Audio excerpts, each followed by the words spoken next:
Dobrý večer. Tak já už jsem poslední, doufám, že, jak říkáte, nebudete prorážet tu hranici, protože opravdu těch dojmů je hodně a člověk by z toho mohl být unaven. Můžeme klidně začít. Šperky budou na přeskáčku, protože jak to foťák dal za sebou, tak to přišlo.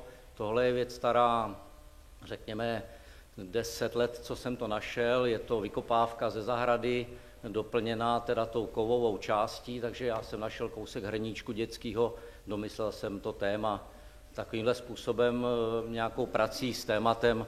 To je moje nejoblíbenější druh tvoření. Tohle to bylo na zakázku, prsten pro nějakou paní, která miluje kočky, chtěla za každou cenu tam mít kočičku, tak jsem jí to teda takhle namotal na prst. A je to taková dost mohutná věc, většinou to dělám tenký, tohle byl odlitek teda, to jsem musel přecizelovat už povrch.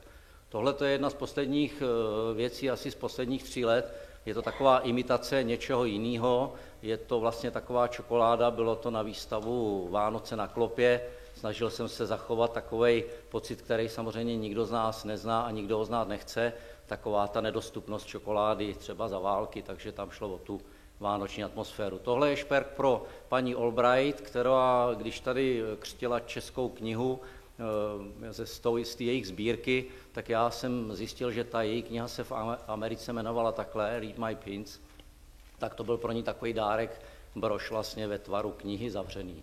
Tohle je další věc z vykopávky, to našla zase žena moje, hrníček puklej, tak z toho jsem udělal takovou vyprávěcí knihu. Většinou je tam snaha dostat do toho nějaký ten literární moment, protože samozřejmě umím dělat věci, které jsou jako sami o sobě, jako sochy, ale většinou se snažím tam vníst nějaký fragment toho příběhu. Tohle je na výstavu českého granátu, je to náhrdelník s českými granáty. Jeden je ten skutečně použitelný, ten druhý je ten šperkovej.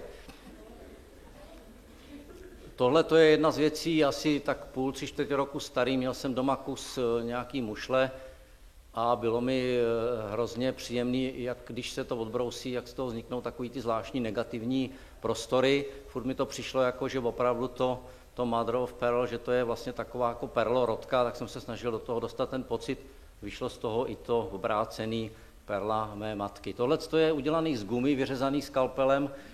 Je to starý bižuterní skleněný Buddha na řetízku, aby se nestratil, protože se dá z toho vyjmout a může se meditovat s tím, že ho máte třeba v ruce, jinak je to kus nějaký bižuterní gumové formy rozřezaný. Tohle je taková, já tomu říkám, ikona 21. století, kdyby někdo našel Angličák za 300 let a nevěděl, co s ním, tak by si ho třeba pověsil na krk, tak já už jsem se to dopředu snažil vymyslet, jak by to mohlo vypadat, takže jsem do toho nacpal nějaký kamínek a ten Angličák jsem teda udělal stříbrnej vlastně a postupně přibyl i ten vejfukový kouř, teda, který je nezbytný. Tohle je věc, která vznikla pro jednoho z lidí, kteří jsou tady. Je to zbytek nějaký barokní, zřejmě církevní památky, ten okruh z těch tyrkysů a granátů, je to nějaký lidový, možná šperk, možná to je církevní a v tom je udělaná ta podsta tomu svatému Hubertovi z bižuterních komponentů.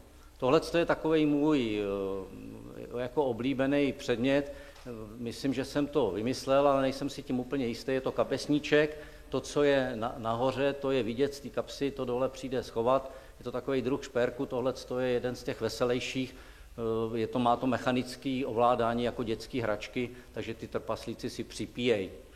Jsem pořád pozadu, tohle je šperk na sympóziu ze Smržovky, kdy jsem se snažil udělat něco, co jde špatně nosit, vylezl z toho takovýhle rituální předmět. Ten šperk je tak velký, že se opravdu dá navlíknout na ruku, ale i s tím polštářem, takže vznikla z toho taková i rituální fotografie, je to takový ten státotvorný předmět. Tohle je pravý opak, to je takový degradující předmět, to je vejložka klasická pro nějakého degradovaného generála, dneska možná velmi aktuální. Tehdy jsem si strašně zakládal na tom, že jsem tu mouchu na tom hovně teda vyrobil jako šperkařským způsobem, to znamená, že má vsazený oči a je z perleti a to hovínko teda je udělaný z plastu a zbytek je dřevěný, je to taková epoleta, mám jich taky několik takových jako různě distinkcí.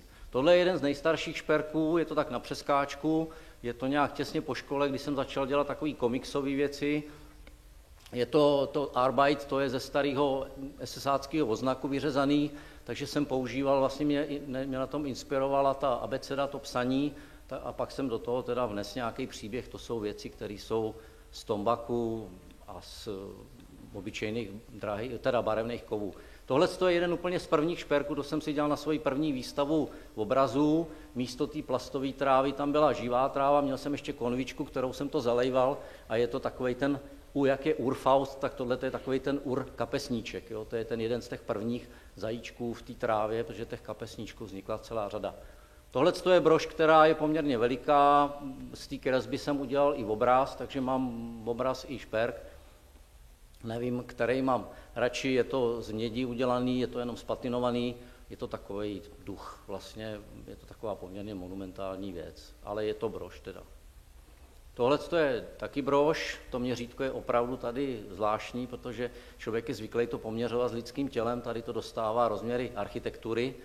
Tohle je brož, která je otvírací, dělal jsem témata divokých zvířat a tohle je taková jedna z těch lvic, která se dá takzvaně pomyslně z té klece vypustit. To je někde tady v Jablonském muzeu.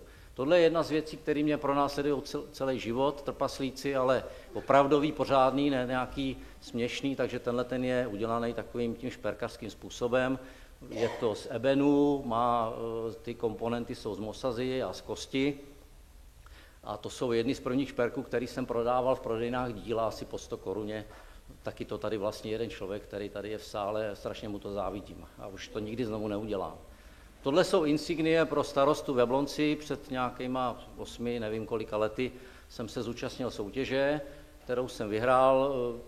Snažil jsem se udělat ten řetěz pro starostu jiný než takovou tu medailovou placku na krku. Je to udělaný jako obrázek, ten městský znak, vzadu je lapis lazuli, pod tím je nefrit a ta jabloň je montovaná s nějakýma jabkama. Tohle to jsem nechal na závěr, to je jedna z broží, který jsem dělal snad ještě na škole. Jsou to oči z plišového medvídka a jistič nějaký elektrický z začátku 20. století, vyšel z toho takovej úlek. Takže to je, myslím, závěrečné. Děkuji.